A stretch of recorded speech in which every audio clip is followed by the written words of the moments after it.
Hello everyone, my name is Sergey and welcome back to our regular updates on our roguelike card game. This update took a while. Juggling full-time work while trying to maintain relatively healthy lifestyle turned out to be a bigger challenge than expected. Believe it or not, I was initially planning to release 2 of these videos a week. But hey, this is probably one of my first biggest lessons to learn. Time management is not easy. And in the end, in my personal opinion, it doesn't matter how slow you move forward as long as you make progress. And progress we made.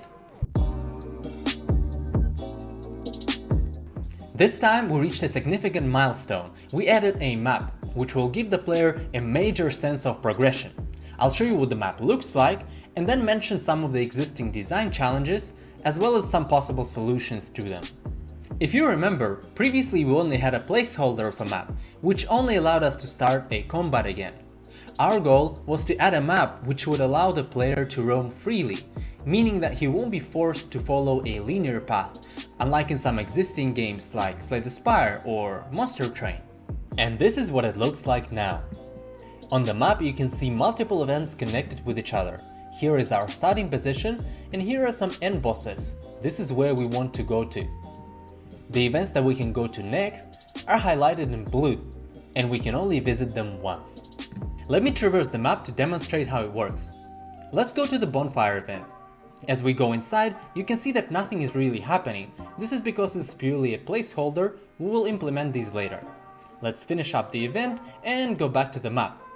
You can see that our character has moved to the event that we've just visited, and some new events are available for us to explore.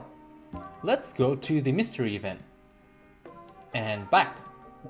You can see that the treasure event is still marked as available. This is because it's next to the bonfire event that we had visited before.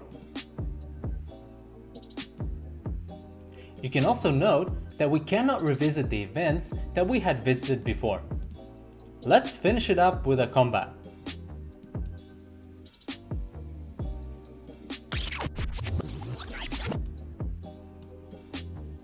And back to the map. And I think you get the idea by now. So this is the current implementation of the map. A similar concept can be found in a game called Deck of Ashes. There, you can also roam around the world freely until it's time to face the boss. But this will be the only similarity with that game. I have a slightly different idea on how to take this map forward, and as always, I welcome your ideas and suggestions. Now I wanted to mention some of the game design challenges this map presents and different ways we can solve it. At the moment, the map is generated randomly, and this can lead to some unusual situations. For example, we can have a path that leads straight to the boss with no fights in between. This leaves us with a dilemma.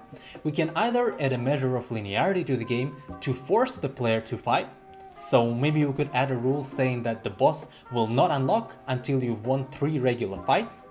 Or on the other hand, we could incentivize the player to fight, for example, by offering some really good combat rewards. Similar problem arises when we get a branching path that ends with combat. Why would the player want to go there? Similarly to the previous problem, we can either change the rules of map generation so that such scenario never appears, or we can make it lucrative for the player to go and have that combat. Personally, I don't prefer placing arbitrary restrictions and would rather design the game around the player's freedom, so that they themselves can decide whether to have an extra fight and strengthen their deck, or to go straight to the boss but with a weaker deck. That being said, giving complete freedom is not very good either. The player might get lost in the abundance of choice to make. So having some restrictions might make sense. For example, a movement point system.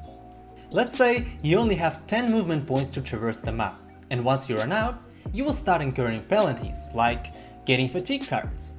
This will help guide the player towards completing the objective, defeating the boss, but at the same time, it will give the player enough flexibility to roam around, but at their own risk.